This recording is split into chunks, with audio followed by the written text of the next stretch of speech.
जय भीम सभी को। अ, समय भी कम है और बहुत सारे लोग ऑलरेडी इस विषय पे बोल चुके हैं, इसीलिए मैं कोशिश करूंगा कि उन बातों को बोलूं जो या तो बहुत लोगों में कंफ्यूजन क्रिएट किए हुए है, या वो बातें जो हमें वे फॉरवर्ड यानी आगे जाते हुए क्या एक्शन लेना है, वो बातें जो दर्शाए वो बातें मैं रखने की कोशिश करूँ। सबसे पहले एक बहुत बड़ा कंफ्यूजन जो हमारे समाज के पार्टियों के या और अन्य लीडर लोगों के मन में जो है, और बहुत से लोग वो भाषा कर भी रहे हैं, उस बात को मैं रखना चाहूँगा। वो ये जो हमारे बहुजन समाज का ही एक विद्र वाक्य है, जिसकी जितनी संख्या भारी उसकी उतनी भागीदारी।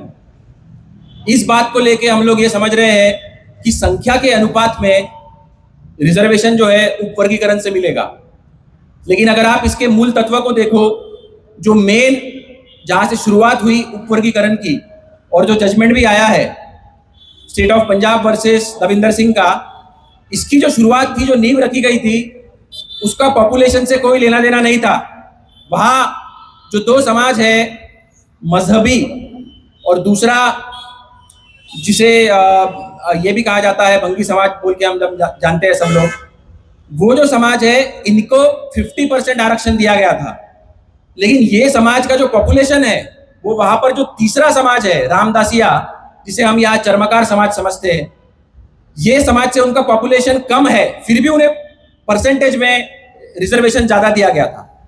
और उसी का आधार लेकर ये उपवर्गीकरण बाकी राज्यों में लगाने की बात चल रही है, और महाराष्ट्र में भी।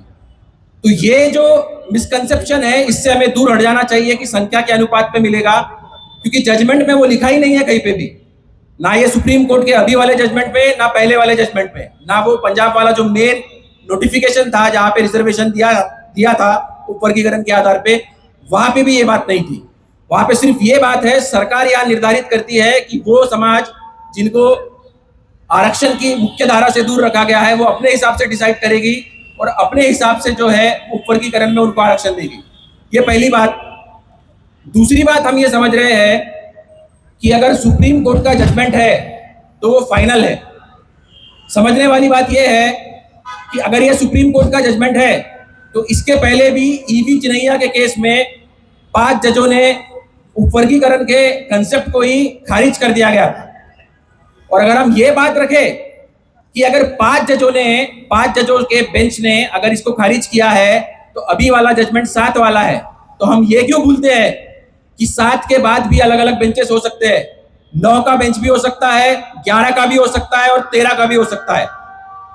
और ये बात हमें आगे बढ़ने के लिए वे फॉरवर्ड में हमें यही सोचना होगा, हमारा मुख्य कदम इस दिशा में होना चाहिए कि ये जो 7 जजेस के बेंच ने निर्णय दिया है, इसे किस तरह से हम सुप्रीम कोर्ट में आगे 9 जजेस के बेंच तक या आगे ज्यादा जजेस के बेंच तक पहुंचा सके।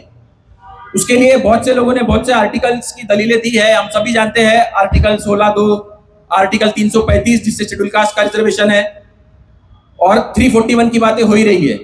लेकिन ये जो हम बात कर रहे हैं अभी कि अगर बड़े बेंच में ये बात को पहुंचानी है, तो यहाँ आर्टिकल 143 हमारे काम आ सकता है।